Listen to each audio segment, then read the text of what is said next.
નમસ્કાર, GSTV news જોઈ રહ્યા છો આપ. હું છું માનસી. આજે જનતાના સ્પર્શના મુદ્દામાં એ વાત કરવી છે અને તે છે લોકસભા મિશન 2024. કારણ કે અત્યારે તો હવે જેમ જેમ રાજીનામા પડી રહ્યા છે તે પરથી તો એવું જ લાગી રહ્યું છે કે ક્યાંક લોકસભાની ચૂંટણી વહેલી ન યોજાઈ જાય. વિપક્ષમાં ક્યાંય એકતા ન હોય તેવું લાગે છે. કોંગ્રેસમાં એક સાંધે ત્યાં તેર તૂટે જેવી સ્થિતિ છે, પણ એક જ પક્ષ એવો છે જે મજબૂત જ બનતો જઈ રહ્યો છે અને તે પક્ષનું માઇક્રો પ્લાનિંગ આપણી સમક્ષ છે. ત્યારે જોવાનું એ છે કે શું વિપક્ષ મજબૂત રહેશે કે પછી એક જ પક્ષ એટલો મજબૂત બની જાય કે સામે ટક્કર આપવા માટે કોઈ જ ન હોય. ત્યારે વાત ભાજપના મિશન 26ની.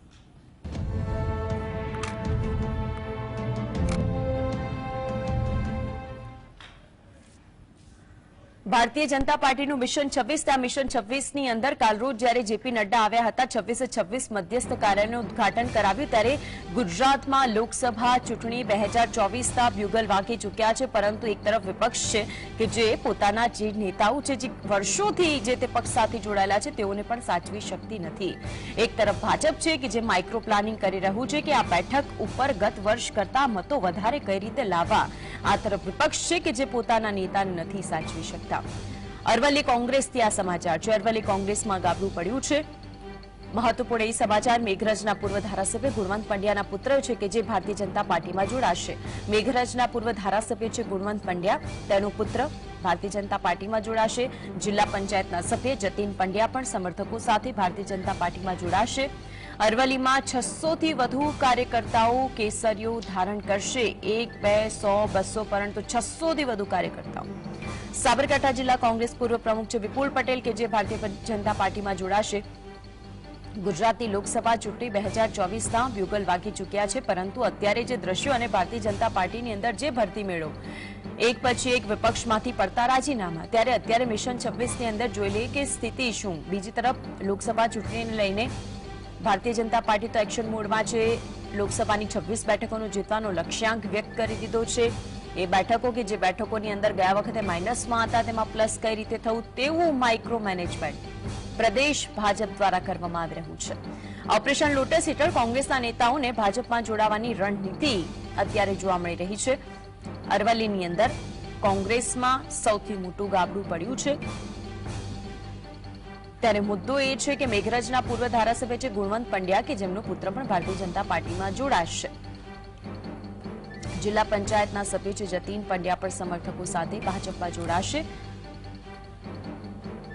આ સિવાય અરવલ્લીમાંથી 600થી વધુ કાર્યકર્તાઓ કે જે કેસરીઓ ધારણ કરવા જઈ રહ્યા છે.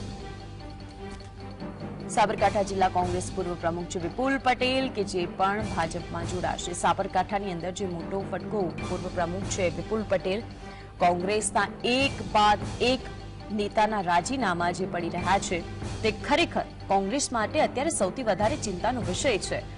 ભાજપમાં જે લોકો જોડાઈ રહ્યા છે તેને લઈને સૌથી મોટો પ્રશ્ન એ છે કે કોંગ્રેસની અંદર જે તેમના પીઢ નેતાઓ કે જે વર્ષોથી કોંગ્રેસ સાથે હતા તેઓ અચાનક જ કેમ ભારતીય જનતા પાર્ટીમાં જોડાઈ રહ્યા છે. કેમ કોંગ્રેસ એટલે કે વિપક્ષ પોતાના જ નેતાઓને મજબૂત નથી કરતું, પોતાનો જ પક્ષ કેમ મજબૂત નથી કરતો, એ સૌથી મોટો સવાલ અહીં ઉઠે છે. ઓપરેશન લોટસ હેઠળ કોંગ્રેસના નેતાઓને ભાજપમાં જોડાવાની રણનીતિ અહીં સામે આવી છે.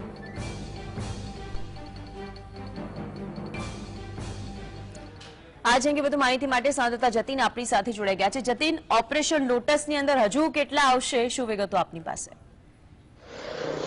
જેમ જેમ 2024ની લોકસભાની ચૂંટણી નજીક આવી રહી છે તેમ તેમ ભારતીય જનતા પાર્ટીએ ભરતી મેળો શરૂ કર્યો હોય તે પ્રકારના દ્રશ્યો સ્પષ્ટપણે નજર પડી રહ્યા છે. થોડાક સમય પહેલા સૌરાષ્ટ્ર અને રાજકોટના કોંગ્રેસના અને આમ આદમી પાર્ટીના નેતાઓ જોડાયા હતા. ત્યારબાદ આજે અરવલ્લીના ભારતીય જનતા પાર્ટીમાં કોંગ્રેસના નેતાઓ જે છે તે જોડાવાના છે. કોંગ્રેસના નેતા વિપુલ પટેલ જે છે તે આજે ભારતીય જનતા પાર્ટીમાં જોડાવાના છે. વિપુલ પટેલ હિંમતનગર વિધાનસભાના ઉમેદવાર હતા, તેમજ સૌરાષ્ટ્રના પૂર્વ પ્રમુખ, સાબરકાંઠા જિલ્લાના પૂર્વ પ્રમુખ પણ રહી ચૂકેલા છે. તેમજ મેઘરજ જિલ્લા પંચાયતના સભ્ય જતીન પંડ્યા જે છે તેઓ પણ ભારતીય જનતા પાર્ટીમાં જોડાવાના છે. સાથેમાં જ સાબરકાંઠા જિલ્લાના કોંગ્રેસ મહિલા મોરચાના પ્રમુખ રૂપલબેન પંડ્યા પણ ભારતીય જનતા પાર્ટીમાં જોડાવાના છે. પરંતુ ભારતીય જનતા પાર્ટી મજબૂત થઈ રહી છે, પરંતુ ક્યાંક ને ક્યાંક ભારતીય જનતા પાર્ટીના જે પાયાના કર્મચારીઓ છે તેમાં કહી શકાય કે પાયાના કર્મચારીઓ નારાજ જોવા મળી રહ્યા છે. ભારતીય જનતા પાર્ટી શિસ્તની પાર્ટી જોવા મળી રહી છે, જેના કારણે કોઈ સામે આવતું નથી, પરંતુ કાર્યકર્તાઓ અને ભારતીય જનતા પાર્ટી નેતાઓ અંદર ચર્ચા કરી રહ્યા છે કે જે પ્રમાણે ચૂંટણી નજીક આવતી હોય છે ને વિપક્ષમાંથી અન્ય પક્ષોમાંથી તોડીને ભારતીય જનતા પાર્ટીમાં લાવવામાં આવી રહ્યા છે, પરંતુ તેના કારણે થઈ ભારતીય જનતા પાર્ટીઓનું જે આગળ પદ વધવાનું હોય છે તે વધતું નથી, જેને લઈ ભારતીય જનતા પાર્ટીમાં ક્યાંક ને ક્યાંક વિવાદ પણ જોવા મળી રહ્યો છે. પરંતુ શિસ્તબદ્ધ પાર્ટીના લીધે કોઈ પણ નેતા, કોઈ પણ કાર્યકર ખુલીને સામે નથી આવતા, પરંતુ ક્યાંક ને ક્યાંક અંદર તેઓ વાતો જે છે તે કરી રહ્યા છે. પરંતુ સૌથી મહત્વની વાત એ રહેશે કે જે પ્રમાણે ચૂંટણીઓ આવતી હોય છે ને પોતાનો રાજકીય બચાવવા માટે તે કોંગ્રેસ હોય કે આમ આદમી પાર્ટીના નેતાઓ જે છે તેઓ પોતાનું અસ્તિત્વ ટકાવી રાખવા માટે તેઓ પોતાના પક્ષમાંથી રાજીનામું આપી રહ્યા છે. ત્યારબાદ તેઓ ભારતીય જનતા પાર્ટીમાં જોડાઈ રહ્યા છે. આજે આ બંને નેતાઓ જે છે તે પણ જોડાવાના છે, તેમાં 1000થી વધુ કાર્યકર્તાઓ ભારતીય જનતા પાર્ટીમાં જોડાવાના છે. જી જતીન, કાલરોજ જ્યારે ભારતીય જનતા પાર્ટીના રાષ્ટ્રીય અધ્યક્ષ જેપી નડ્ડા આવ્યા હતા, 26 જે બેઠકો છે તેના મધ્યસ્થ કાર્યાલયની શરૂઆત કરાવી. એક વાતનો ઉલ્લેખ કર્યો હતો કે ઉમેદવારો માટે નથી, એટલે કે અહીંથી બધું જ કામ હવે શરૂઆત થઈ ગઈ છે. માઇક્રો પ્લાનિંગ જે રીતે ભારતીય જનતા પાર્ટીનું છે તેને લઈને હજુ પણ કેવા એવા મોટા નેતાઓ કે જે મોટા નેતાઓ જો ભારતીય જનતા પાર્ટીની અંદર જોડાય તો પછી સૌથી મોટો ફટકો વિપક્ષને પડી શકે, એવા કોઈ નામ? બિલકુલ, કેટલાક હજી તો કોંગ્રેસના કેટલાક ધારાસભ્યો પણ ભારતીય જનતા પાર્ટીના સંપર્કમાં છે. કે આવનારા હજી એકાદ વીકની અંદર કોંગ્રેસના મોટા નેતાઓ, મોટા ધારાસભ્યો જે છે તે વર્ષોથી ચૂંટણી લડતા આવ્યા છે, જીતતા આવ્યા છે, તેમના રાજીનામા જે છે તે પડી શકે. તેઓ આગામી સમયમાં ભારતીય જનતા પાર્ટીમાં જોડાય છે. કે કોંગ્રેસના કેટલાય એવા દિગ્ગજ નેતાઓ જે છે, સીજે ચાવડા જે થોડાક સમય પહેલા જ રાજીનામું આપ્યું હતું, તેઓ 7-8 ફેબ્રુઆરી રોજ ભારતીય જનતા પાર્ટીમાં કેસરીનું ધારણ કરે તેવી પણ શક્યતાઓ જોવા મળી રહી છે. એટલે કે જેમ જેમ ચૂંટણી નજીક આવી રહી છે તેમ તેમ Bharatiya Janata party micro parliament કરી રહી છે. કોંગ્રેસના નેતાઓ હોય, આમ આદમી પાર્ટીના નેતાઓ લઈ રહી છે, તમામ પ્રકારની તૈયારીઓ જે છે એ કરી રહી છે. એટલે કે ખાસ કરીને જે પ્રમાણે ચૂંટણી નજીક આવતી હોય છે ભારતીય જનતા પાર્ટી પોતાનું માઇક્રો પાર્લામેન્ટ પણ કરતી હોય છે. ગઈકાલે રાષ્ટ્રીય અધ્યક્ષ જેપી નડ્ડા ગુજરાત પ્રવાસે આવ્યા હતા. તેઓએ મધ્યસ્થ કાર્યાલયનું ઉદઘાટન કર્યું હતું, પરંતુ ક્યાંક ને ક્યાંક જે પ્રમાણે ચૂંટણી આવતી હોય છે ને ભારતીય જનતા પાર્ટીના કેન્દ્રના નેતાઓની ફોજ જે છે તે ગુજરાતમાં સંપૂર્ણ રીતે ઉતારી દેવામાં આવતી હોય છે. એ જ પ્રમાણે આવનારી ચૂંટણી આવી રહી છે, તેમાં હાલ તૈયારીઓ શરૂ કરી દેવામાં આવી છે. અને જે પ્રમાણે ચૂંટણીમાં ભારતીય જનતા પાર્ટીના જે પ્રમાણે કેન્દ્રીયના નેતાઓ જે આવવાના છે તેની તૈયારીઓ કરી દેવામાં આવી છે. આગામી કયા કયા કાર્યક્રમો કરવામાં આવશે તેની પણ જાહેરાત જે છે તે ભારતીય જનતા પાર્ટી દ્વારા કરવામાં આવશે. જી બિલકુલ જતીન, આપ જોડાયા અને વિગતો જણાવી તે બદલ આપનો આભાર. આગળ વધીને વાત સાબરકાંઠા બાદ અરવલ્લી જિલ્લામાં પણ કોંગ્રેસને મોટો ઝટકો લાગ્યો છે. મેઘરજના પીઢ કોંગ્રેસી નેતા અને 3 વાર જિલ્લા પંચાયતના સદસ્ય રહી ચૂકેલા જતીન પંડ્યા અને તેમના ધર્મપત્ની રૂપલબેન પંડ્યાએ કોંગ્રેસ ઉપપ્રમુખ પદેથી રાજીનામું આપ્યું. આ બંને નેતા 600થી વધુ કોંગ્રેસના કાર્યકર્તાઓ સાથે કમલમમાં CR પાટીલની હાજરીમાં ભાજપમાં જોડાશે. સૌથી મોટું ગાબડું અરવલ્લીની અંદર આ પડ્યું છે, કારણ કે 100-200 નહીં પરંતુ 600થી વધારે કોંગ્રેસના એ કાર્યકર્તાઓ કે જે કોંગ્રેસની અંદર હતા હવે આજરોજ કમલમમાં જઈને ભારતીય જનતા પાર્ટીનો કેસરીઓ ધારણ કરવા જઈ રહ્યા છે. આટલા કાર્યકર્તાઓ કે જ્યારે ભારતીય જનતા પાર્ટીની અંદર જોડાતા હોય તો પછી શા માટે કોંગ્રેસ તેના ઉપર મંથન નથી કરતું, એ જ સૌથી મોટો સવાલ છે. શા માટે વિપક્ષ પોતાના નેતાઓને નથી સાચવતું, એ પ્રશ્ન છે. શું તેમને એ પણ ન ખબર પડી કે આટલા કાર્યકર્તાઓ કોંગ્રેસ છોડીને બીજેપીમાં જોડાઈ રહ્યા છે?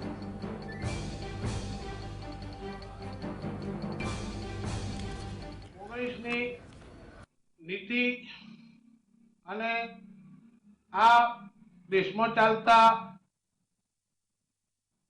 કોઈ પણ સારા કામનો વિરોધ કરવાનો ખોટો, એ ખોટા વિરોધમાં અમે સહભાગી થવા માંગતા નથી. આપણા લોકલાડીના વડાપ્રધાન નરેન્દ્રભાઈ મોદી સાહેબની જે વિકાસની જે ગતિ ચાલી રહી છે તે માટે અમે ભારતીય જનતા પાર્ટીમાં સામેલ થવા માટેનો નિર્ણય લીધો છે. અને કોંગ્રેસમાંથી અમે એટલે જ રાજીનામું આપીએ છીએ કારણ કે નાના માણસની વાત અહીં સંભળાતી પણ નથી. આજ અંગે વધુ માહિતી માટે સંવાદદાતા ક્ષિતિજ આપણી સાથે જોડાઈ ગયા છે. ક્ષિતિજ, અરવલ્લી જિલ્લામાં કોંગ્રેસે સૌથી મોટો ફટકો પડ્યો છે, વિગતો શું તેને લઈ?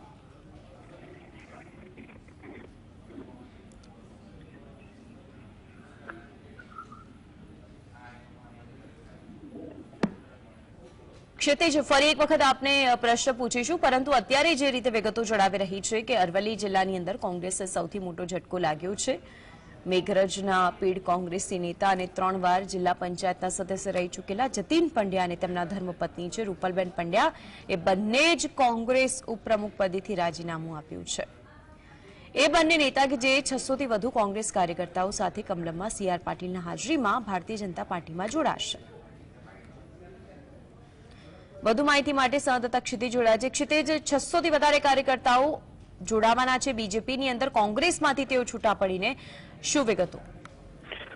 માનસી, સાબરકાંઠા જિલ્લાની વાત કરીએ તો સાબરકાંઠા જિલ્લામાં કોંગ્રેસ હવે નષ્ટ થવા તરફ જઈ રહી છે. સાબરકાંઠા જિલ્લામાં છેલ્લા 2 વર્ષથી કોંગ્રેસના એક પછી એક સક્રિય કાર્યકરો જે હતા એ છોડી અને ભાજપમાં જોડાઈ રહ્યા છે અને તેમાં સૌથી મોટું નામ વિપુલ પટેલનું આવે છે. ડોક્ટર વિપુલ પટેલ સાબરકાંઠા જિલ્લા કોંગ્રેસના પૂર્વ પ્રમુખ રહી ચૂક્યા છે. આ ઉપરાંત સાબરકાંઠાના હિંમતનગર વિધાનસભાની ચૂંટણી પણ તેઓ 2 વાર લડી ચૂક્યા છે અને તેઓ લાંબા સમયથી કોંગ્રેસમાં સક્રિય હતા, પરંતુ પાર્ટીમાં તેમની અવગણના થતી હતી. સાચી વાતનો પ્રમુખ સહિતના અન્ય લોકો દ્વારા વિરોધ કરવામાં આવતો હતો. એક હતું શાસન ચાલતું હતું, તેને લઈને કંટાળીને વિપુલ પટેલે હવે કોંગ્રેસને રામ કર્યું છે અને આજે સવારે 10 વાગે પ્રાંતિજ અને હિંમતનગરની વચ્ચે આવેલી હોટલ ઉપર 500 થી વધુ કાર્યકરો સાથે તેઓ એકત્રિત થયા હતા અને તે લોકો અત્યારે હાલમાં ગાંધીનગર ખાતે CR પાટીલની ઉપસ્થિતિમાં ભાજપમાં જોડાવાના છે. જી, મુદ્દો એ છે કે કોંગ્રેસની અંદરથી કોઈ રિએક્શન સામે આવ્યું છે ખરા? કારણ કે આટલા કોંગ્રેસના કાર્યકર્તાઓ કે જે હવે ઇલેક્શન ટાઈમે જ કોંગ્રેસને ગુડ બાય કહી દે, તો તેમાંથી કોઈ પ્રતિક્રિયા સામે આવી હોય? ક્ષિતિજ. માનસી, સાબરકાંઠા જિલ્લા કોંગ્રેસ રણી વગરની થઈ ગઈ છે. સાબરકાંઠા જિલ્લા કોંગ્રેસના પ્રમુખ સુરેશ પટેલ પોતાના સંતાનોને ભણાવવા માટે ગાંધીનગર રહે છે. કોંગ્રેસના કાર્યકરોમાં પણ કોઈ કાર્યક્રમ હોય તો તેમાં પણ તેમની હાજરી નથી હોતી. ઉપરાંત જે સક્રિય કાર્યકર હતા તે લોકોને અમને સાઇડલાઇન કરી દીધા છે, જેના કારણે સાબરકાંઠા જિલ્લામાં હાલ વાત કરીએ તો કોઈ આ બાબતે પ્રતિક્રિયા આપે તેવું કોઈ સજ્જડ નેતૃત્વ જ નથી. જી માનસી. જી, આભાર ક્ષિતિજ આપનું માહિતી આપવા માટે.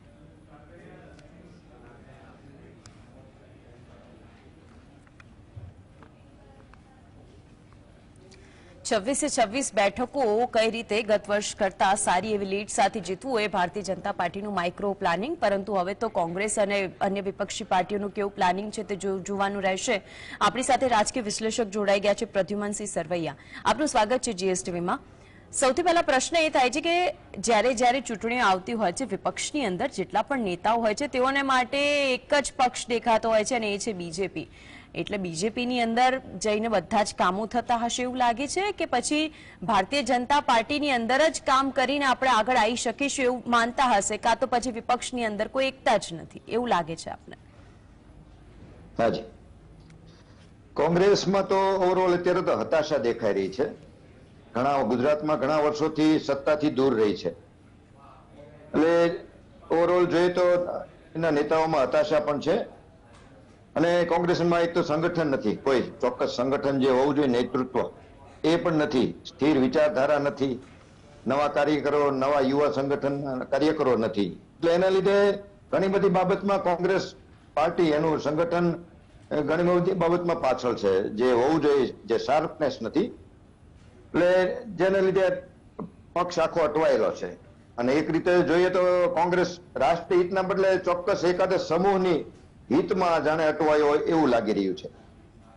એટલે એ હતાશાનો ફાયદો ભાજપ ઉઠાવી રહ્યું છે અને એને લીધે જે ભાજપમાં આવવા માટેની અત્યારે આટલી લાઈન લાગી છે જેને કહેવાય ને, પણ ઓવરઓલ એ ભાજપને પણ એનો ફાયદો બહુ ટૂંકા ગાળામાં દેખાશે, પણ બાકી થશે નહીં આટલો બધો.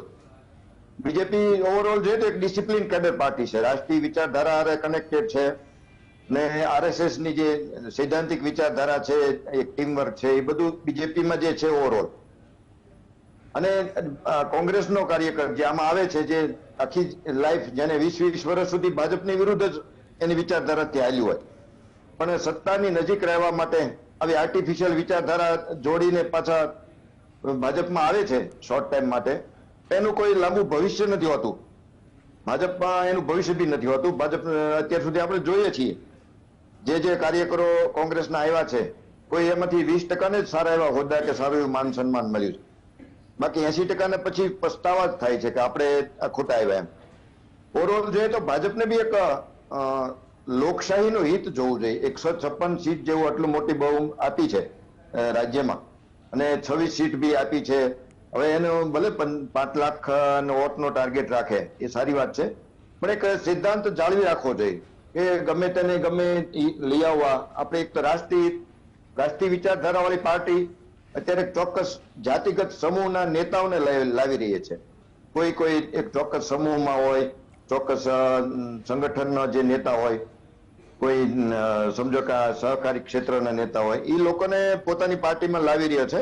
એટલે એક મોટું સંગઠન મોટું બતાવી રહ્યો છે. પણ એના પોતાના ભાજપના જે કાર્યકરો છે, જૂના કાર્યકરો, અને પ્રજામાં જે એની ભાજપની છાપ છે એમાં એ બંનેમાં એ આની વિપરીત અસર ભવિષ્યમાં થશે. કેમ કે જેણે આખી જિંદગી ઘંટી બાંધી છે, જેણે ભાજપના બધા આદેશોને એને પાલન કર્યું છે અને સીધા કોંગ્રેસમાંથી આપણે આખી જિંદગી વિરુદ્ધ બોલતા હોય એને સીધા ચૂંટણીમાં ટિકિટ આપી દેવી અને એની નીચે એને કામ કરવાનો સમય આવે, એ ખરેખર આવનારા સમયમાં ભાજપની પોતાની ઇન્ટરનલ કાર્યકરોને એને પોતાના વિશ્વાસ ઉપર તકલીફ થશે. હાજી, બિલકુલ. બીજી વાત એ પણ અહીં સામે આવી છે કે બીજેપી છે કે જેણે એ વાતનો ઉલ્લેખ કર્યો જ્યારે જેપી નડ્ડાએ કાલે પ્રેસ કોન્ફરન્સ, CR પાટીલ તો હંમેશા એવું કહેતા હોય છે કે પોતે જે ટાર્ગેટ લઈને ચાલતા એ ટાર્ગેટથી જ્યારે કંઈ પણ ઓછું થાય તે કાર્યકર્તાઓને એ કહે કે મને તો જ્યારે મેં ટાર્ગેટ પૂરો કર્યો ત્યારે જ મને ખુશી થાય, બાકી જીત્યા એ તો ઠીક છે. એટલે કે એક આવો નેતા જો કોઈ પણ પક્ષની અંદર હોય તો જ સારી રીતે કાર્યકર્તાઓ કામ કરી શકે, તો જ આવી રીતે જીત થઈ શકે એવું લાગે છે આપને? એટલે આ બીજા બધા વિપક્ષની અંદર આવું કોઈ પ્રબળ નેતૃત્વ જ નથી. ટાર્ગેટ ની વાત કરો, બરોબર છે, ટાર્ગેટ ચાલો, પણ એક આ લોકશાહી પદ્ધતિ છે એને પણ સન્માન દેવું જોઈએ. લોકશાહી સામેના વિરોધ પક્ષને સાવ તમે ગમે તે રીતે વેરવિખેર કરી નાખો. એક આ કોંગ્રેસને તો નબળી પાડવાનું એક આખું સુવ્યવસ્થિત પ્લાનિંગ છે. ના રહેગા બાંસ ને ના બજેગી બાંસુરી, ના રહેગા વિરોધ પક્ષ. હવે તમે 30 વર્ષથી શાસન સત્તાના કેન્દ્રમાં છો, લગભગ 25-30 વર્ષ બીજેપી છે, છતાંય કોંગ્રેસના હોદ્દેદારોની જરૂર પડે એ બી એક વિચારવાનો વિષય છે. એટલે ઓવરઓલ જોઈએ તો એક બંને માટે વિચારવાનો વિષય છે કે આ ડિસિપ્લિન પાર્ટી નૈતિક બાબતમાં પ્રજામાં જે વિશ્વાસ ઉભો થયો છે, પણ આવતીકાલે પ્રજા પણ એનાલિસિસ કરશે તો ઘણું બધું એમ થશે કે આ ક્યાંનું ક્યાં છે, ક્યાં હો ગયા. એટલે વિચારવાનું પણ વિપક્ષ તો એવું લાગે છે પ્રદ્યુમનભાઈ કે કઈ વિચારતું જ નહીં હોય, કારણ કે જો એક સાથે 600 કાર્યકર્તાઓ જોડાઈ શકતા હોય અને પોતાની પાર્ટીને જે વસ્તુની ગંધ ન આવે કે આટલા મોટી સંખ્યામાં પોતાના જ કાર્યકર્તાઓ પક્ષ છોડીને જતા રહેશે, સાથે સાથે જયારે ધારાસભ્યો રાજીનામું આપતા હોય જે તે પક્ષને એવું કહેતા કે અમને તમારા પક્ષમાં જ ગુંગળામણ થાય છે, તો એ વસ્તુ તો વિપક્ષે વિચારવી જોઈએ. આપને એવું લાગે છે કે કેમ એવું થઈ રહ્યું છે? ના, એમાં કોંગ્રેસની ગુંગળામણ તો એના સત્તાથી દૂર જઈએ છે, બીજું તો કઈ આ તો ખાલી બહાના બતાવવાના હોય છે. બિલકુલ. પણ કોંગ્રેસનું સંગઠન બી નબળું કહેવાય કે એના આટલા કાર્યકરો જતા હોય કે તૈયારી હોય, એની પાછળ કોઈ ફોલોઅપ લેવા વાળું નથી, અને એની સામે બીજેપી એનાથી વિરુદ્ધ એક આખો એક જેને કહેવાય ને કે ડિપાર્ટમેન્ટ ઉભો કર્યો છે કે કઈ રીતે ધીમે ધીમે કોંગ્રેસમાંથી આવતા જાય એનો આખું જવાબદારી સોંપવામાં આવી છે પર્ટિક્યુલર વ્યક્તિઓને. એટલે આખું પ્લાનિંગ છે, બીજેપીનું પ્લાનિંગ છે અને એની સામે કોંગ્રેસની બિલકુલ નબળાઈ છે. એટલે જે રીતે થઈ રહ્યું છે એ લોકશાહીને નુકસાનકારક છે, કોંગ્રેસનું તો છે જ તે. હાજી, એક સવાલ એ થાય છે કે જે 26 બેઠકોનો ટાર્ગેટ લઈને આ તરફ પક્ષનું મોટું માઇક્રો પ્લાનિંગ ચાલી રહ્યું છે, બીજી બાજુ વિપક્ષનું તો કોઈ પ્લાનિંગ જ નથી, પ્લાનિંગ વિનાની કામકાજ હોય અને જો બેઠકો કરીને પણ કોંગ્રેસ કાર્યાલયની અંદર બેઠકો કરીને પણ રાષ્ટ્રીય અહીં મુકુલ વાસનિક આવતા હોય ને તોય બેઠકો કરીને કશું જ ન થતું હોય તો પછી આગામી સમયની અંદર તો એક તરફી જ વલણ આવશે એવું નથી લાગતું આપને? હા, કોંગ્રેસે નવા પ્રદેશ પ્રમુખની નિમણૂક કરી, પણ એમનું બી કોઈ જે કાર્ય દેખાવું જોઈએ છેલ્લા 6 મહિનામાં કોઈ દેખાણું નથી. બીજી બાજુ કમલમમાં સમજો કે મીટિંગ છે આજે, કે જે મીટિંગ છે 26 સીટોનો એનાલિસિસ, અને ભાજપ આટલી સફળતા પછી પણ સમજો 26 સીટ એની પાસે છે ગુજરાતની, પણ એમાં પણ હજી કદાચ આઈ થિંક લગભગ 18 હોદ્દેદારોને બદલાવશે, 18 સીટમાં નવા ઉમેદવારો મૂકશે. અને આ મીટિંગમાં પણ એમનો એ જ ઉદ્દેશ એ છે કે જેને પડતા મૂકીએ એમને ક્યાં સેટ કરવા, એમને ક્યાં એમાં પ્રોમિસ આપવું કે ક્યાં એમનો આપણે પાર્ટીને નુકસાન ન થાય એ પણ એનું જોવાનું રહ્યું. એટલે દરેક સ્ટેજ બેઝ ઉપર પાર્ટી બીજેપી બધી રીતે એડવાન્સ ચાલી રહી છે, એ રીતે કોંગ્રેસ ઘણી બધી પાછળ છે. એની પાસે કોઈ વિચારધારા નથી, કોઈ પ્લાનિંગ નથી, કોઈ જાગૃતિ, ચોક્કસ નેતૃત્વ, જવાબદાર નેતૃત્વ નથી. હાજી, એક બાજુ આમ આદમી પાર્ટીની વાત કરીશું. ધીમે ધીમે ઉભો થયેલો પક્ષ 5માંથી 3 ઉપર તો પહોંચી ગયો. આમ આદમી પાર્ટીમાંથી તો જે રીતે રાજીનામા પડ્યા, હજુ પણ એવું કહેવાય છે કે તૂટશે ખરી, પરંતુ જે જોડાયેલા છે તે કહી રહ્યા છે કે અમે તો નહીં જઈએ, પરંતુ આ તો ઇલેક્શનની વાત છે. જે તે સમયે આપને લાગે છે કે આમ આદમી પાર્ટીમાંથી પણ આવી જ સ્થિતિ સામે આવશે? હા, શક્યતા છે. હજી એકાદ બે આવી શકે, કેમ કે આમાં બધું સામદામ દંડ ભેદ બધી નીતિનો ઉપયોગ થઈ રહ્યો છે. એટલે અને શક્યતા છે. અને આમ આદમીનું જે ધારાસભાની વખતે જે એનું સંગઠનનું ને જે બધું હતું આખું, એ હવે નથી, થોડું વિખાઈ ગયું છે. એટલે હવે ફરીવાર ગુજરાતમાં આમ આદમીને ઊભું થવામાં પણ થોડું અઘરું લાગશે. હજી થોડું ટફ છે જે પહેલા હતું. કેમ કે દિલ્હીની આમ આદમીની મેઇન જે સરકાર છે એ પણ ઘણી બધી બાબતમાં અત્યારે વિખરાયેલી છે. એની અસર ઓવરઓલ બધે ગુજરાતના રાજકારણમાં પણ એના સંગઠનમાં પડી છે. એટલે આમ આદમીને હવે પાછું ફરીવાર ઊભું થતા ગુજરાતમાં થોડો ટાઈમ લાગશે. એટલે જો અત્યારના જે એમએલએસ છે એમાં કદાચ હજી એકાદ બે એમએલએસ હજી જઈ શકે છે. પણ એ જે રાજીનામા આપીને પાછી ફરી વખત ધારાસભા મધ્ય સત્રની ચૂંટણી આપણે ઉપર જે જબરજસ્તીથી બેસાડી દેવી, એ એક આપણા લોકતંત્રનો ખોટી સાઈડ છે, ખોટી બાજુ છે. અને આપણા સરકારી પ્રજાના પૈસાનો દુરુપયોગ છે. પણ પ્રદ્યુમનસિંહ, હવે તો હવે જનતાએ જોવું પડશે કે તમે જેને નિમો છો, તમે વિપક્ષમાંથી કોઈને ચૂંટો છો, તો પછી ખરેખર આપને લાગે છે કે જેને તમે ચૂંટ્યા એ રહેશે ખરો પોતાના વ્યક્તિગત સ્વાર્થ ખાતર, તો પછી એ બીજા પક્ષમાં જતો રહે છે. હવે જે વિપક્ષની વાત કરી લે, એક વખત જયારે 2017ની વિધાનસભાની ચૂંટણી હતી એ વખતે તો એ મોટા નેતાઓ કે જે કોંગ્રેસને વરેલા હતા, ચાહે કુંવરજી બાવળિયા હોય, જવાહરલાલ ચાવડા હોય, આ બધા જ નેતાઓ જયારે ભારતીય જનતા પાર્ટીમાં જોડાય છે તો તેમનું કદ કેટલું છે, ત્યાં શું કામગીરી કરી રહ્યા છે, તે ત્યાં એ લોકો બધાને શું આપવામાં આવ્યું છે, એ હવે કોને વિચારવાનો વિષય રહ્યો. હા, એ જે તે લોકો આપને વાત કરી એ બધા ચોક્કસ એક સમૂહના નેતા છે. એક સંગઠન, એક સમૂહ, ચોક્કસ સમૂહ જેને કહેવાય, આપણે જ્ઞાતિને સમૂહ કહીએ, એ ચોક્કસ સમૂહના. પણ એ સમૂહને લીધે એમને અત્યારે જે કાંઈ થોડો ઘણો છે માન સન્માન કે એ સમૂહ પૂરતું છે. પણ એ સમૂહમાં પછી બીજેપીના બીજા નેતાઓ ઉભા થશે તો પછી એમની જરૂરિયાત ઓછી થઈ જશે. એ તો પછી અંદર વિખવાદ સામે આવી શકે ને, કે જે નેતાઓ વર્ષોથી બીજેપી સાથે જોડાયેલા છે તેમને પદ નથી મળતું અને કાલથી આવેલા અને વિપક્ષમાંથી આવેલા નેતાઓને સીધું જ પદ આપવામાં આવે તો.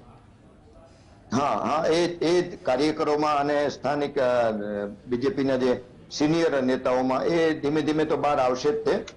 પણ અત્યારે કોઈ એમની પાસે ઓપ્શન નથી. કોંગ્રેસના અમુક નેતાઓ પાસે ઓપ્શન છે કે બીજેપીમાં જાય, અને બીજેપીના નેતા તો કોઈ એની પાસે ઓપ્શન નથી કે કોંગ્રેસમાં જાય ને પોતાની કેરિયરની લાઈફ બગાડે ને, એનો કોઈ મિનિંગ નથી.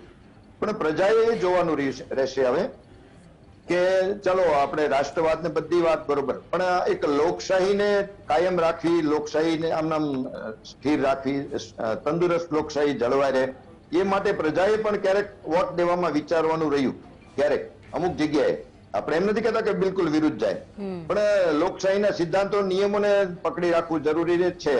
જે નેતા કાલ સવારે કોંગ્રેસમાં હતા, રાજીનામું દઈને, કઈ રીતે રાજીનામું દઈને આવે છે લોકોને ખબર છે. કોઈ પ્રેમથી નથી આવતા, કોઈ ગુંગળાઈને નથી આવતા, ઘણા બધા એના રીઝન છે, બધા એને લીધે આવે છે એ લોકો. તો એને પાછો ફરીવાર ચૂંટાવવા કે એને કઈ રીતે ચૂંટવો કે ન ચૂંટવો, લોકશાહીને જાળવી રાખવી એ દરેક મતદારની પણ એની તંદુરસ્ત લોકશાહી જાળવી મતદારની ફરજમાં આવે છે. એટલે મતદારે પણ હવે મત દેતા પહેલા આંધળા, જેને કહેવાય ને કે અંધવિશ્વાસ કે કોઈ ચોક્કસ, એનાથી વિશેષ તમારે એક ડગલું આગળ લોકશાહીની સલામતી પણ જોવાની રહી. હાજી બિલકુલ. પ્રદ્યુમનસિંહ, આપે જે બધી જ વાતો કરી અને આખરે એ વાત પર નિષ્કર્ષ પહોંચ્યા કે જોવાનું તો હવે જનતાએ છે કે તેઓ જેઓને મત આપે છે તે તેમના છે કે નહીં. આભાર આપ જોડાયા અને વિગતો જણાવી તે બદલ. તો આખરે હવે મિશન 26 એટલા માટે કારણ કે મિશન 2024 ની સાથે સાથે ગુજરાતની એ 26 બેઠકો કે જેને લઈને માઇક્રો પ્લાનિંગ એક પક્ષ છે કે જેને મજબૂત રીતે કરી રહ્યું છે, બીજો પક્ષ છે કે જેનું પ્લાનિંગ નથી. કારણ કે એક સાથે 600 કાર્યકર્તાઓ જઈ શકતા હોય તો તમારું પક્ષ શું કરી રહ્યું છે, શા માટે તેના ઉપર વિચાર અને મંથન નથી કરવામાં આવતું. જો આ સ્થિતિ રહી તો પછી એક જ પક્ષ મજબૂતાઈ સાથે લીડ સાથે જીતી જાય તો કશું બોલવા માટે પણ શબ્દો નહીં રહે. એ વાત વિચારવાની જરૂર છે. આ સાથે ન્યૂઝ બુલેટિનમાં હાલ બસ આટલું જ. નમસ્કાર.